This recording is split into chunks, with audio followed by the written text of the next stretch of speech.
This is Black Views, bringing you the Black News. How are you doing today? Thank you for your time and your attention. So today, this story is going to be about basically the Deion Sanders situation that we see that's going on. Okay, let me give you a little bit of background for Deion Sanders. Okay, he was born August 9th, 1967. He's a 55-year-old man. He played two professional sports, football and baseball. He's an 8-time Pro Bowler. He also played 14 years in the NFL for 5 different teams: Atlanta Falcons, San Francisco 49ers, Dallas Cowboys, the Washington Redskins, and the Baltimore Ravens. He played 9 years in the major leagues. I think it's 3 different teams he played for. Okay, so now this brings us, I think a little backdrop who he is. He's in the Hall of Fame, all these things. Okay. Now, Deion Sanders, he coached Jackson State. Okay. He was there for 3 seasons and he compiled a record of 26-5. And I also believe he also coached a high school team. I don't have too much information on that, but I believe his son played high school football and he coached that team. And I could be wrong. If not, please, if I'm not correct, please annotate that in the notes or in the comments. Okay. So the 3 seasons he was there, I think the first season, that was a little COVID, so I think they went 4-3, but I still think they won the SWAC championship. But I do know for a fact the last 2 were won by Jackson. Basically, they won the SWAC over Southern University, and they won the year before that as well. Okay, and then if you were paying attention, you saw that they lost recently. So basically, that's 3 consecutive years where they went to the SWAC championship. And I think that's an accomplishment for any coach, especially on that level. Now we're getting into the sticky stuff, okay? All right. So his pay was $300,000 a year. This was from Jackson State. The average coach on Division II is like 1.2, and it goes up from there. Okay, so he was basically, you're making money that's for HBCU, and I get it. HBCUs don't have a lot of money. So what would be the next best thing? Add incentives. So what they did was, I believe they said over 28,000, something like that. Or if he sells out, basically, up to a certain amount of tickets, he would get a percentage from that. Okay? Those numbers did not reflect. So that's one strike against you, because now you're starting to mess with somebody's money. He's only getting paid $300,000. He wants to come in and, sell out the stadium, bring fans in, so he should get a percentage of that. He reported that wasn't happening. And I'll show you some footage on that in a moment. Then, from my understanding, Coach Prime, Deion Sanders, was also paying for facilities, parts of facilities. I'm not saying the whole college, but he shouldn't have to pay for any of that. He upgraded the locker room and some other facilities that were part of the athletic department, being the football team. He paid for meals for players. This is way too much. You know what I'm saying? A coach is going above and beyond, and he's showing the love that he has for the kids. He brought kids to that university that were, some of them were 4 stars.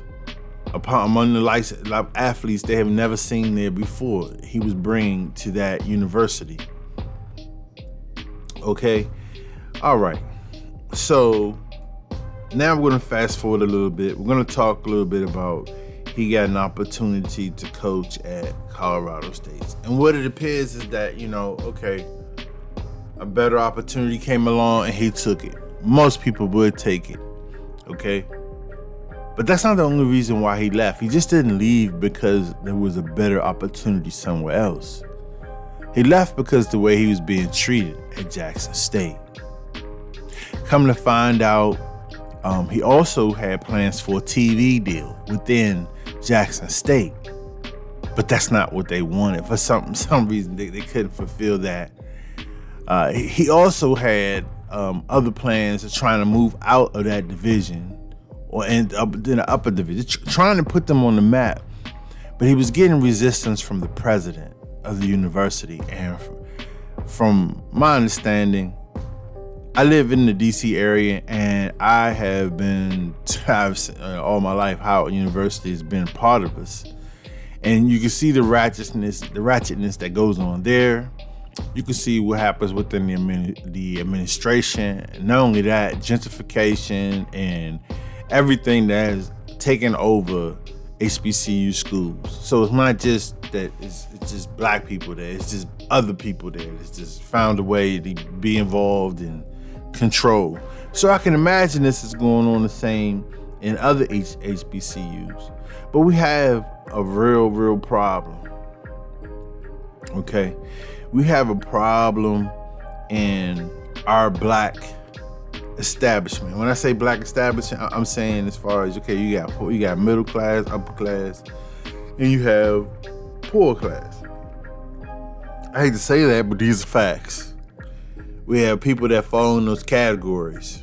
That's in all camps, whether they be Asian descent, whether they be white, or whether they be black. But when we're talking about black people, and we have a group that basically comes from, I hate to say these words, but hey, I'm gonna say it, comes from the hood or comes from the ghetto, but then they get an opportunity to move up. They get an opportunity to move up based because of education and so forth. And a lot of these black people that move into these areas, it's like they bring that hood, that ghetto mentality with them. You see? And so that attitude is of selfishness and of like the feeling of they made it somehow. So now that they made it, they must slay everyone else. Or they must become the oppressor.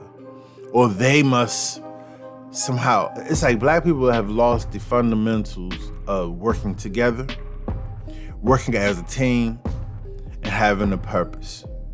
This is why the young people that you see that come out of these schools turn out to be nothing. What jobs? They turn out just to be regular, average, common ass people on the street after they come out of the universities. When they come out of the universities, what they're supposed to be doing is working for the black people, period. Whether they are engineering, A&Ms, A&Ts, agriculture technology, you know what I'm saying, agriculture mechanics. But these professions were to assist and help the black establishment, okay? Go into business, create businesses for poor black people, okay? That's what's ideally supposed to happen with HBCUs. But you can clearly see that this doesn't happen. And this shows in the fundamentals that you saw with Deion Sanders while being at Jackson State. Oh, and then it gets even worse because after he decides that he doesn't want to be used anymore and that he wants to move on, then here come all the other Negroes and Negresses that come out and say things that are disrespectful and say things to undermine him. Like as if he was supposed to sit in the shit and wallow. He was supposed to just sit there and take the abuse, the disrespect that came from the president. You know, you had Deion Sanders go out there and use his cunningness to bring business there, to bring establishment, and to bring attention to that university. And it was a blessing to have someone there of his caliber at a university like that.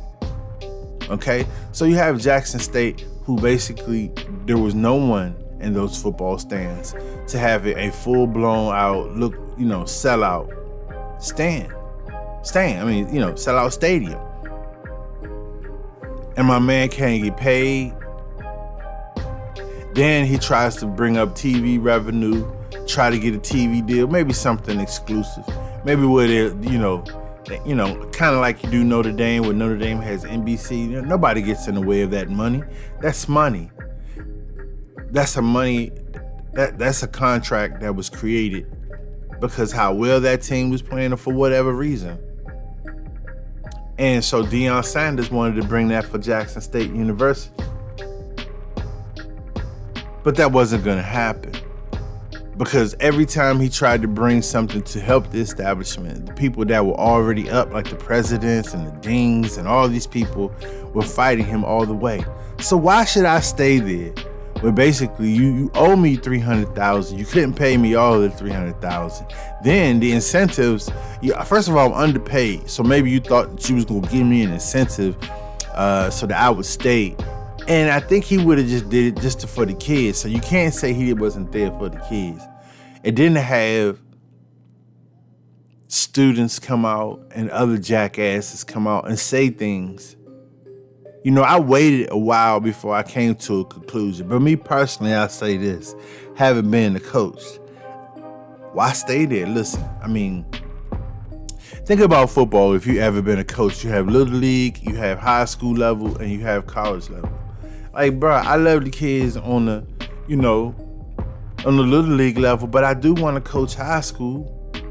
It's not I don't care for the kids. I want to coach high school because they're different type of players, different caliber of players. The players are older, more mature, able to follow instructions more. I can have a little more success there.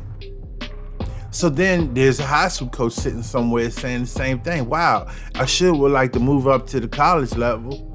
The kids are faster, the kids are more intelligent, so I can design more exotic plays for me to be successful. It's not about leaving just because you're selfish. It's about leaving also for personal gain as well. To bring establishment to another community. So if you look at football, if you're pretty good on a high school level, maybe you move up, and can he bring that same magic to that level? So they're all challenges for you. But why stay somewhere? You wouldn't do it if you had an employment that tells you they're gonna pay you $60,000 a year, but we can only give you 40 right now. We just owe you 20. Oh, and by the way, if you answer this many calls, or you finish, or you're able to close this many tickets, we're gonna give you an incentive. We're gonna give you a bonus. But they keep, for some reason the computer doesn't work right and not taking all your calls in, and the numbers aren't coming out. They're never coming out right so that you can get an incentive. So, honestly, bro, like, I understand how a lot of black people looked at it. Like, he already got the money. We don't know what he got. It's not for us to pocket watch. And not only that, he elevated another black man into that position that was at a lower position. So I just have to say, I think class act. And if it seems a little selfish that he wanted to go to a team, he's going to a team that's 1-11. So it's not like he went to a powerhouse somewhere, and he's got to work there too.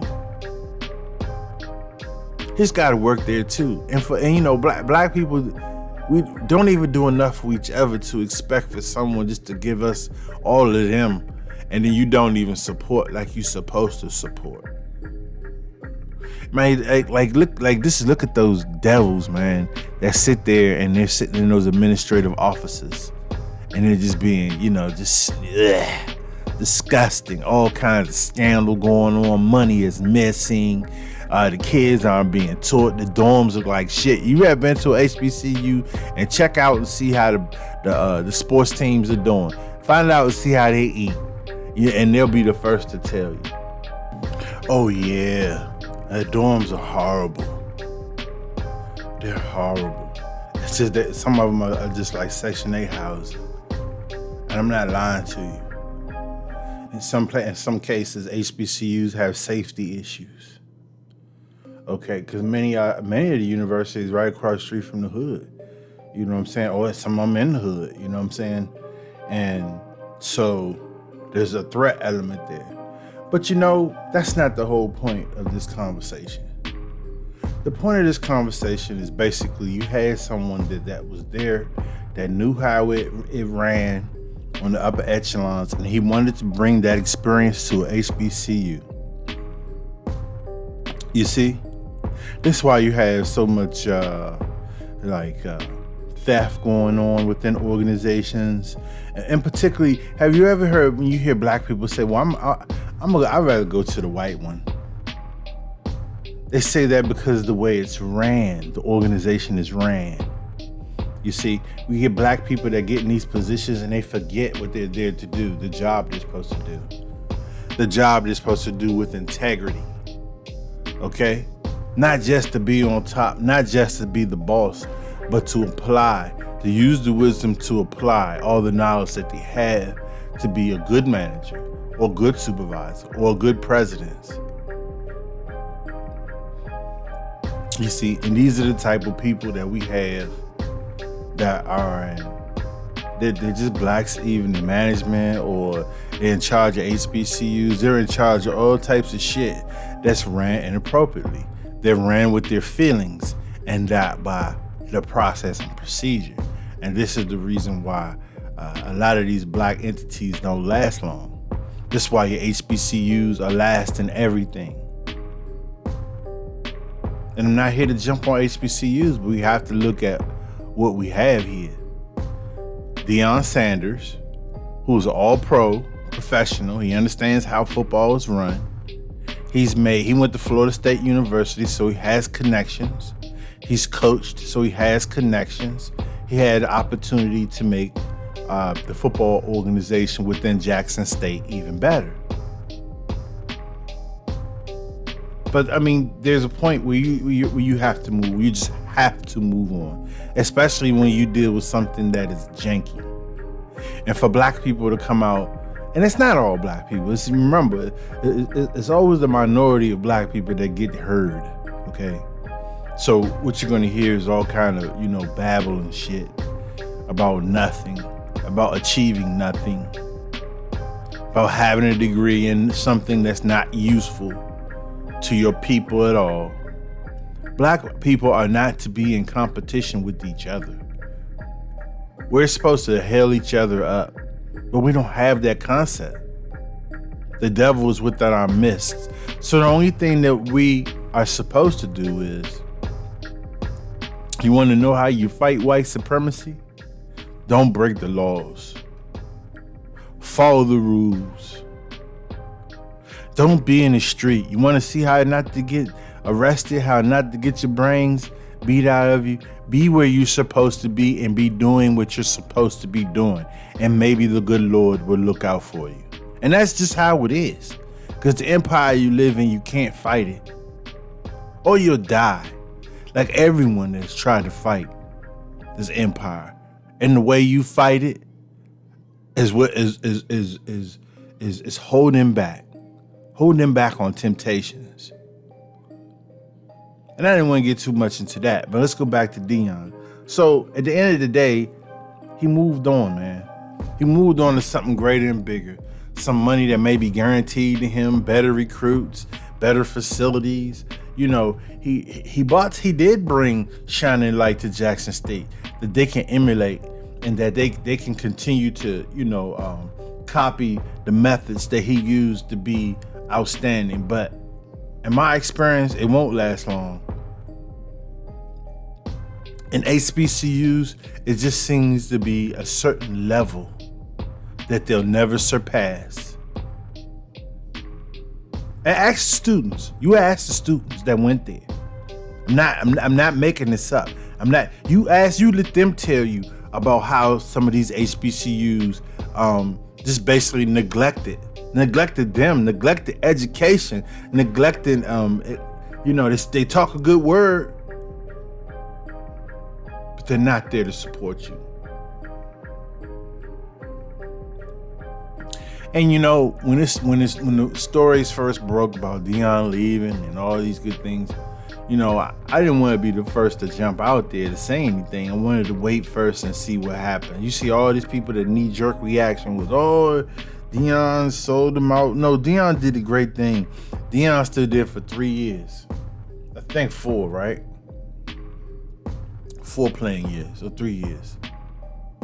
He got three. All I know is that he went to the championship three times. He lost once and won twice.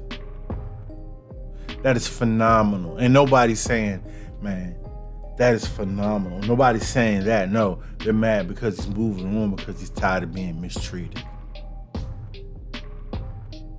So don't believe that, the bullshit babble, and it's sad because it's a lot of so-called educated black people. They're not really educated. They're just socialized humans.